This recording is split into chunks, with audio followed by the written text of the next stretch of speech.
Hello friends, welcome back to our YouTube channel Arif Academy. I am Sadaf Kazi. आज हम Maharashtra TET, C TET और other state के TET के लिए बहुत ही इंपॉर्टेंट टॉपिक ईवीएस और साइंस का लेकर आए हैं।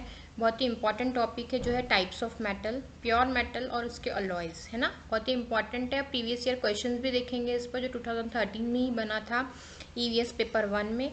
सारी चीज़ें डिस्कस करेंगे डिटेल में। So before starting video, like and subscribe our channel Arif academy. सबसे पहले हम देखते हैं types of metal and their classification. तो कैसे होता है इनका क्लासिफिकेशन बाय आयरन कंटेंट के, उसमें कितना आयरन प्रेजेंट है।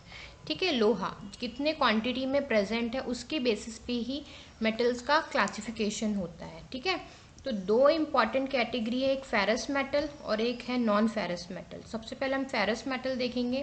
When a metal contain iron it is known as ferrous metal. ठीक है, जिस मेटल में आयरन ज़्यादा से ज़्यादा क्वांटिटी में हो तो उसे फेरस मेटल कहते हैं। The iron imparts magnetic properties. सबको पता है कि जब जिसमें आयरन रहेगा तो उसमें मैग्नेटिक प्रॉपर्टीज रहती ही है to the material and also makes them prone to corrosion, है ना। अब मैग्नेटिक प्रॉपर्टी तो रहती है प्लस, लेकिन इनको बहुत ज़्यादा कोरोजन जो जंग लगता है ना, जंग लगने के चांसेस में बहुत ज़्यादा होते हैं। ठीक है, तो ये कौन से हैं? ये दो, एक है हमारा आयरन और एक है हमारा स्टील। स्टील भी फेरस मेटल ही है बट ये थोड़ा प्योर फॉर्म है आयरन का। ठीक है, तो ये दोनों को हम डिटेल में डिस्कस करेंगे। फिर दूसरे नंबर पे है हमारा non ferrous metal. They that do not have any iron content. इसमें कोई आयरन कंटेंट नहीं होता है। आर नॉन फेरस मेटल्स और इनकी कैटेगरी में आते हैं aluminium, zinc, lead, brass, copper, bronze, जिस पे क्वेश्चंस बने हैं प्रीवियस ईयर्स में। तो सबसे पहले हम देखेंगे आयरन। ये अनस्टेबल एलिमेंट है। क्यों? क्योंकि जैसे ही ये ऑक्सीजन के कांटेक्ट में आता है, एयर के कांटेक्ट में आता है, तो ये बना देता है आयरन ऑक्साइड जो कि है जंग, है ना, जो कोरोजन जिसको बोलते हैं, है ना। तो कोरोजन लगने के इसमें चांसेस बहुत ज़्यादा होते हैं क्योंकि ये अनस्टेबल एलिमेंट है। अच्छा, extracting iron from its ores usage a blast furnace. ठीक है, ब्लास्ट फर्नेस की हेल्प से आयरन के कोर्स जो है वो हम एक्सट्रैक्ट करते हैं। अभी हम देखेंगे कि कैसा होता है ये ब्लास्ट फर्नेस। इस पर भी क्वेश्चंस बनने के चांसेस है कि आयरन को एक्सट्रैक्ट करने के लिए हम कौन सा फर्नेस यूज करते हैं, तो वो होता है blast furnace. Pig iron is achieve from the first stage of the blast furnace. जो पहली स्टेज होती है ब्लास्ट फर्नेस की, उसमें ही हमको ये पिग आयरन मिल जाता है। Which can be further refined to obtain pure iron. उसको फिर और रिफाइन करना पड़ता है, तब जाके हमको कैसा आयरन मिलता है? प्योर आयरन मिलता है। This iron often ends up in a steel and other alloy. फिर बाद में जब प्यूरिफिकेशन होते जाता है तो लास्ट में स्टील और उसके अलॉयज मिल जाते हैं हमको। तो almost 90% of manufactured metals are ferrous metals. ठीक है, 90% जो मेटल होते हैं वो फेरस होते हैं, यानी उनमें आयरन प्रेजेंट होता है। फेरस मेटल मीन जिसमें आयरन ज़्यादा से ज़्यादा क्वांटिटी में प्रेजेंट हो, और नॉन फेरस में तो आयरन रहता ही नहीं है। तो steel is a ferrous metal that finds a variety of application, है ना। स्टील भी एक फेरस मेटल ही है बट ये प्योर फॉर्म है और बहुत सारी एप्लीकेशन है इसकी। We can not comprehend the true potential of iron without learning about steel. ठीक है, तो आयरन तो है ही स्ट्रांग बट स्टील भी इसका ही एक स्ट्रांग मेटल होता है, फेरस मेटल। ठीक है, तो फेरस मेटल की कैटेगरी में हमने दो चीज़ें देखी, एक आयरन, ठीक है, जो कि अनस्टेबल एलिमेंट है। अगर एयर के कांटेक्ट में आए तो आयरन ऑक्साइड बनाता है, जो कोरोजन जिसको बोलते हैं जंग लग जाना लोहे पर, और इसका एक्सट्रैक्शन होता है ब्लास्ट फर्नेस में। ठीक है, ये देखिए, यही है पिक्चर उस ब्लास्ट फर्नेस की। इसकी फर्स्ट स्टेज में ही जो पिग आयरन बनता है उसको और प्योर करके प्योर आयरन निकलता है। देखिए यहाँ पे लास्ट में जो ये पिग आयरन यहाँ से रिलीज हो रहा है। ठीक है, ये पूरा पूरा इसका एक प्लांट है ब्लास्ट फर्नेस का, और यहाँ पे आप देख सकते हो किस तरीके से आयरन का ओर्स हम लोग एक्सट्रैक्ट कर रहे हैं। कोक होता है, आयरन कोर होता है, सॉफ्टनिंग होंगी, है ना, उसके बाद हॉट एयर से पास होगा O2, फिर ये लास्ट में जो कंबशन एरिया के बाद आयरन यहाँ से रिलीज होता है। तो ये ब्लास्ट फर्नेस नाम आपको याद रखना बहुत ज़रूरी है, जहाँ से आयरन ओर्स एक्सट्रैक्ट होता है। तो सबसे पहले है steel. Pure iron is strong. Pure iron जो होता है वो स्ट्रॉन्ग तो होता है बट उसमें कैसे चांसेस होते हैं कोरोजन के, है ना, कि pure iron is not resistant to corrosion. इसीलिए to keep iron from corroding a lot of money and energy must be spend, और उसको बचाने के लिए बहुत ज़्यादा एनर्जी भी लगती है और पैसा भी लगता है। Secondly, it is also extremely have duty due to its high density. These disadvantages can make structure harder to build and maintain. तो ये प्योर आयरन को यूज़ करना थोड़ा सा इम्पॉसिबल सा हो जाता है, क्योंकि मनी भी बहुत लगती है, एनर्जी भी लगती है, और कोरोजन उसमें बहुत जल्दी होता है। इसीलिए आयरन में हम ऐड करते हैं कार्बन। ठीक है, adding carbon to iron alleviates these weakness. ठीक है, ये वीकनेसेस को हम खत्म कर सकते हैं अगर हम उसमें कार्बन को ऐड करें। This picture of iron and carbon up to specified limits is known as carbon steel. ठीक है, अब ये क्या है, हम डायरेक्टली इसको स्टील नहीं बोलेंगे, पहले हम आयरन में मिलाएंगे कार्बन, और कार्बन से फिर बनेगा हमारा carbon steel. Adding carbon to iron makes the iron much stronger along with imparting other great characteristic. यानी उसको स्ट्रॉन्ग, आयरन को और ज़्यादा स्ट्रॉन्ग तो बनाएंगा ही एडिशन ऑफ कार्बन, और इसमें और भी ज़्यादा कैरेक्टरिस्टिक जैसे कोरोजन से बचाएंगा और बहुत सारी कैरेक्टरिस्टिक्स भी पैदा कर देगा। अदर एलिमेंट्स में be added in a trace amounts to incorporate their properties. और दूसरे एलिमेंट्स हम कार्बन के साथ साथ ऐड कर सकते हैं जो इसकी प्रॉपर्टीज को इंक्रीज करें। ठीक है, तो let's take a look at how to categorise steel and what is is capable of. अब हम क्लासिफिकेशन देखेंगे कि what are the types of steel and their uses. तो depending on the iron content, अब आयरन के content के ऊपर हम स्टील को क्लासिफाइड करते हैं। मीडियम कार्बन स्टील जिसमें 0.25 से 0.6% कार्बन रहेगा। हाई कार्बन स्टील जिसमें ज़्यादा that contain more than 0.6% of carbon. And low carbon steel जैसे up to 0.25% of carbon in iron. ठीक है, तो depending upon the iron content in general कि जितना क्वांटिटी में आयरन होगा उतना ही यहाँ पे हमने स्टील को medium carbon steel, high carbon steel और लो कार्बन स्टील या माइल्ड कार्बन स्टील बनाया है। ओके, तो 3 कैटेगरीज में depending upon the human needs ये स्टील यूज होता है अलग अलग जगहों पर। अब अलॉयज ऑफ स्टील, स्टील के जो अलॉयज होते हैं उसमें हम मैग्नीज ऐड कर सकते हैं, है ना। कार्बन के साथ साथ टिटेनियम, कॉपर, निकल, सिलिकॉन, एल्यूमिनियम, ये सब चीज़ें हम ऐड करके और ज़्यादा उसकी क्वालिटी को अच्छा बनाते हैं। स्टेनलेस स्टील जो है ये बहुत ही फेमस है, और ये जो है मैक्सिमम हम लोग जो यूटेंसिल्स, मेटेलिक इसके जो equipments, kitchen utensils, piping, surgical, dental equipments, ये सारे स्टेनलेस स्टील के होते हैं क्योंकि इसमें कोरोजन भी नहीं लगता है और ये बहुत अच्छा फॉर्म होता है आयरन का। Stainless steel contain high amount of chromium. ठीक है, क्रोमियम होता है इसमें, ये वर्ड याद रखेंगे। स्टेनलेस स्टील में क्या ज़्यादा होता है, हाई अमाउंट ऑफ क्रोमियम होता है। ओके, टूल स्टील भी होते हैं जो जिसमें मोलिब्डेनम, वेनेडियम, कोबाल्ट, टंगस्टन्स, ये सब मेटल्स भी हम ऐड करते हैं, लेकिन स्टेनलेस स्टील में हम ऐड करते हैं क्रोमियम। ठीक है, तो ये दोनों टाइप्स है जो नॉन फेरस मेटल्स होते हैं। ठीक है, इसमें आयरन नहीं होता है। ये एल्यूमिनियम, इस पे क्वेश्चंस बनते हैं कि एल्यूमिनियम क्या है, तो ये नॉन फेरस मेटल है। Derives primarily from its ore bauxite, और बॉक्साइट से निकलता है। It is light, strong and functional. Light होता है एल्यूमिनियम के, देखे हैं आपने बर्तन, और स्ट्रॉन्ग भी होता है और फंक्शनल भी होता है। It is the most wide spread metal on earth and it use has permitted applications everywhere. हर जगह इसका यूज़ को परमिशन मिल चुकी है। This is because of its properties such as durability, light weight, corrosion resistance, corrosion नहीं लगता है इसमें, electrical conductivity, ability to form alloys with most metal, और दूसरे मेटल्स के साथ मिलके ये अलॉयज डिफरेंट टाइप के बना सकता है। तो ये सारी इसकी प्रॉपर्टीज है किसकी, एल्यूमिनियम की, इसीलिए ये वाइड स्प्रेड यूज हो रहा है।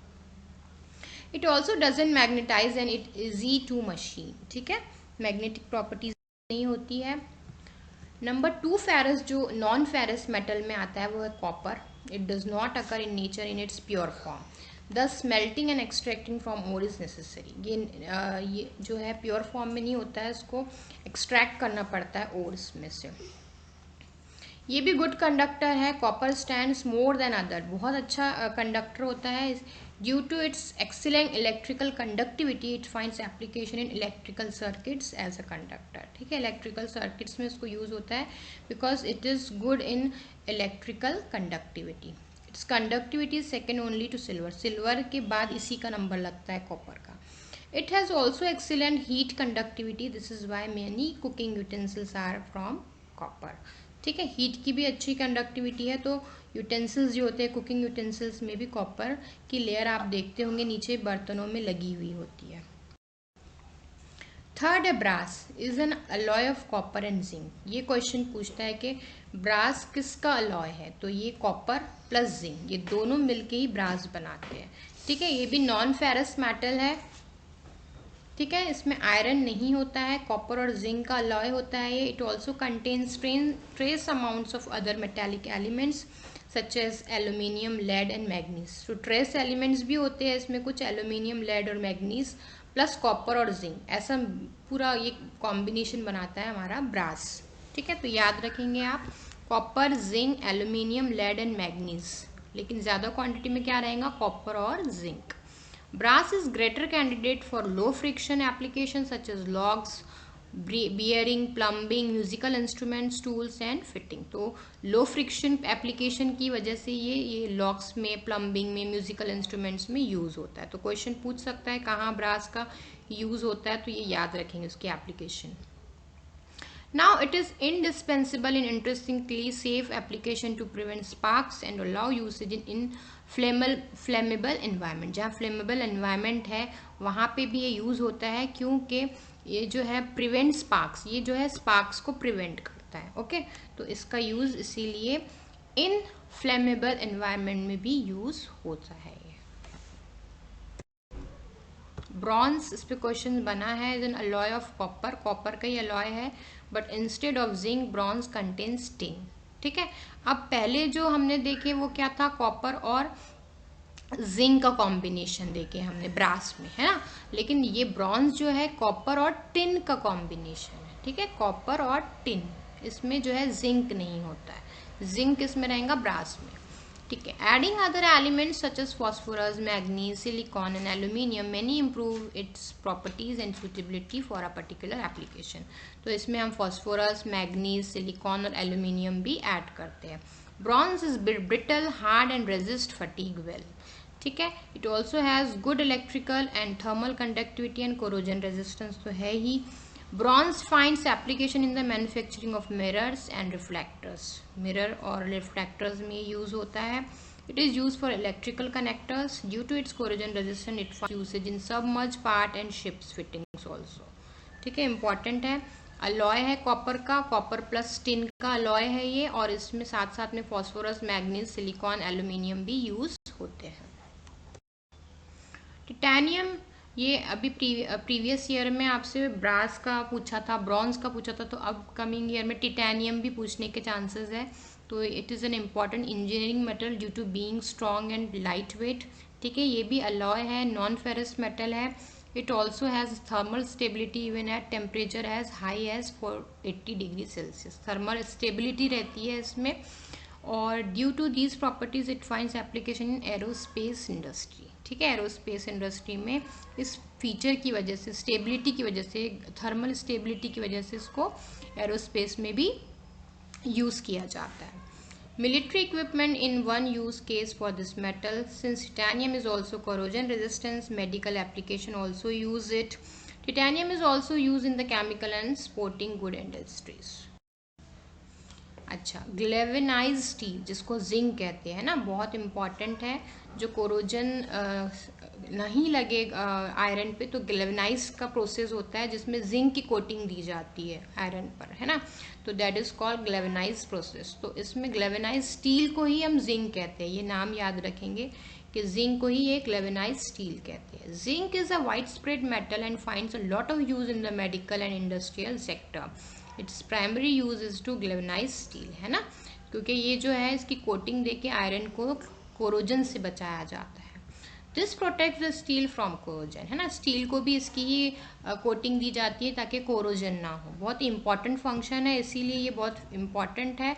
इसका नाम भी याद रखिए और इसका फंक्शंस भी याद रखिए। Now zinc is also used to manufacture die casting for the electrical hardware automobile industry. Zinc has low electrochemical potential. It uses includes marine application to prevent corrosion of the other metal through cathodic protection. Sacrificial zinc anodes may protect walls, pipeline and tanks. ये बहुत सारे इसके application है क्योंकि उसकी property इतनी अच्छी है, इसीलिए ये आप याद रखेंगे। Lead is highly machinable corrosion resistant metal, highly machinable है ये. Piping and paint represent some use cases. Lead was use an anti knocking agent in gasoline. तो एंटी नॉकिंग एजेंट के लिए कौन यूज होता है गैसोलीन में, तो वो होता है lead. Later it was discovered that the byproduct of this lead was responsible for the serious health complications. ठीक है, इसके जो बाय प्रोडक्ट निकलते हैं वो बहुत सारे सीरियस हेल्थ कॉम्प्लिकेशंस में भी यूज हो सकते हैं. Lead is still common in ammunition, car batteries, radiation protection, lifting weights, capable sheeting. बहुत सारे इसके एप्लीकेशंस हैं, आप रीड कर सकते हो. तो ये भी हमारा नॉन फेरस मेटल है, कोरोजन रेजिस्टेंट होता है और anti knocking agent and gasoline. ठीक है, अब होते हैं magnetic and non magnetic metals. तो मेटल्स को और भी हम क्लासिफाई कर सकते हैं दूसरे बेसिस पे, जिस पे है मैग्नेटिक और नॉन मैग्नेटिक प्रॉपर्टीज के बेसिस पे. तो फेरोमैग्नेटिक जो होते हैं वो strongly attracted to the magnets. Ferromagnetic metals जो होंगे उसमें आयरन ज़्यादा होगा और वो स्ट्रांगली अट्रैक्ट करेंगे मैग्नेट्स को. इसमें आ जाते हैं हमारे आयरन, स्टील, कोबाल्ट एंड निकल. ठीक है, पैरामैग्नेटिक जो होते हैं slightly attracted by strong magnets. तो थोड़ा सा अट्रैक्ट होते हैं ये, मीडियम वाला काम करेंगे. इसमें वुड, एल्यूमिनियम, प्लेटिनियम और ऑक्सीजन आ जाएगा. और डायमैग्नेटिक जो है slightly repelled by strong magnets. तो ये जो है रिपेल करेगा स्ट्रॉन्ग मैग्नेट्स को. इसमें आ जाएगा zinc, bismuth, sodium chloride, water. ठीक है, तो ये 3 कैटेगरीज भी याद रखेंगे. इसके एग्जांपल्स पूछ लेते हैं कि फेरोमैग्नेटिक कौन है, पैरामैग्नेटिक कौन से मेटल है और डायमैग्नेटिक कौन से मेटल है. ये कैटेगरी आप याद रखोगे. 2013 EVS पेपर 1 में क्वेश्चन बना था, which of the following mixture of metals used in preparing brass vessel. ठीक है, हमने ब्रास वेसल देखे हमने, तो उसका सही आंसर था zinc and copper. Zinc and copper का अलॉय जो है ये ब्रास. ठीक है, नॉन फेरस मेटल है. तो हमने इस पे डिस्कस किया, इसी पे सेम क्वेश्चन बना था. तो आगे भी इससे रिलेटेड क्वेश्चंस बनने के. Hope you like this discussion. Please like and subscribe our channel Arif academy.